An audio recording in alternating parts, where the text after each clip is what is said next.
Hacksaw Ridge is a new war film from the director Mel Gibson, and it is his first movie in a while. And now he's apparently not drunk anymore, although he is bearded. And it is a triumphant return for him because I really loved the film. I always dreamed about being a doctor, but didn't get much school.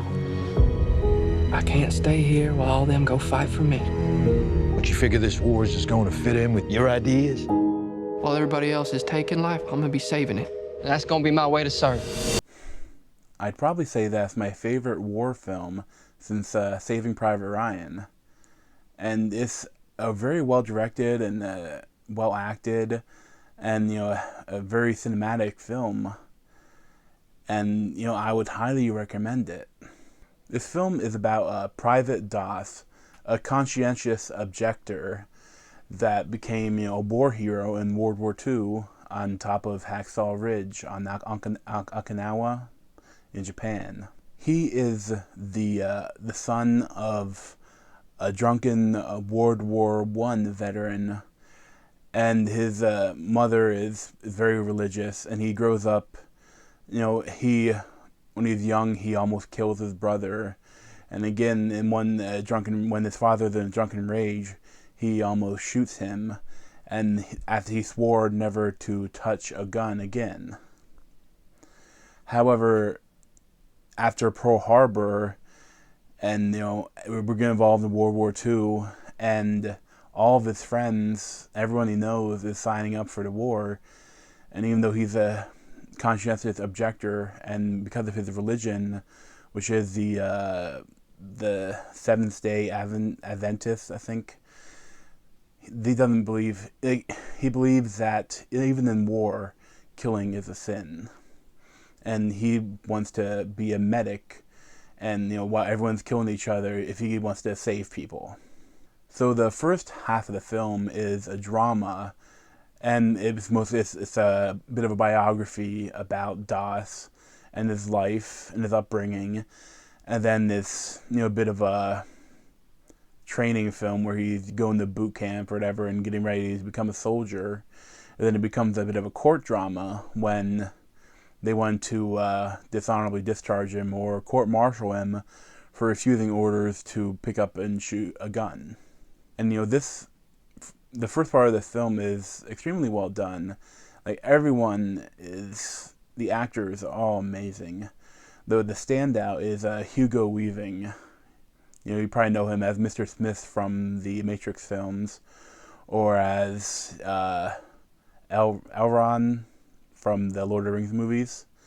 I'm sure he's played other roles too, but in this film he plays Doss's drunk father, and he the best performance I've ever seen from him. And I really think that he deserves the Oscar for Best Supporting Actor.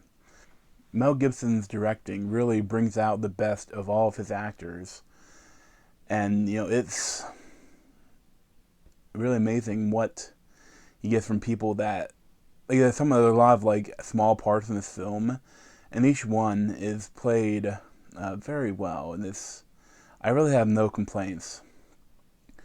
Although later, there's a lot of Australian actors playing Americans and also British actors. And for the most part, their accents are very good. But Sam Worthington is kind of known as he cannot do an accent. He only does his Australian accent in every movie he's in. And this film, it kind of goes in and out of the Australian to the American accent, and sometimes it's okay, and sometimes it's so bad. It takes you out of the film a little bit sometimes. Not I really don't know how it wouldn't have him do another take, because all of a sudden he starts talking in Australian. The first half of the film, while it's excellent, it is relatively slow. It's a slow burn of a movie. It's a drama. But then once they go over to Japan, that marks a complete different style of directing almost, and a completely different movie, and becomes full-blown war movie for the rest of the movie. It's over an hour of action, and it's really almost non-stop. and it's a very well done again. But it's kind of odd because, the star of the film is a conscientious objector and doesn't believe in violence or in killing. But once you get to the battlefield, he goes a little extreme. Like, it's probably the most intestines I've ever seen in a movie. I'll say that. And, there's a lot of blood, a lot of bodies, a lot of everything strewn all over the place in the battlefield. And I'm sure that is what it looked like. But at the same time, it's right at the level of being not good. Like, it's right on the level of being inappropriate almost. And, I think if it rises that level, I think it keeps in it. It's okay. It doesn't go too far, but it comes very close. And, that is one thing I noticed, that when I saw the trailers, I was a little worried that this movie might be pretty religious, because of this character and because of Mel Gibson's other movies. But it really isn't. Like, it's just, this is what he believes. And it's kind of interesting with everyone else around him. None of them, like, agree with him. They all think he's insane. So it's just really, it's not like trying to put forward a message. It's just, this one person's strongly held beliefs. And, that is admirable. Even though it's a real story and you might already know, like, what happens a little bit, although I didn't really know much about this character. I won't spoil anything. But, he is a medic and things go bad on the ridge and he has to save people. And how it's done, it was kind of inspiring. Like, I don't know how someone could go through all that and just it's not like a one moment of bravery. It's like 24 hours of nonstop bravery, or more than that.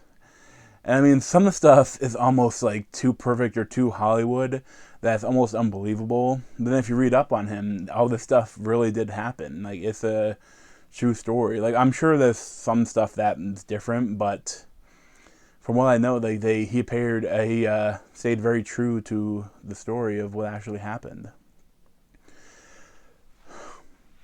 So I would highly recommend this film. And, the only caveat is if you are a little disgusted by gore and violence, this might be a tough film for you to get through. And, you might want to wait until you can watch it at home and maybe read a book through some of the parts. But other than that, I probably give it like a 9 out of 10. And I really think that people should go see it in theaters because it is a big movie and it's a lot of fun. So thanks for watching.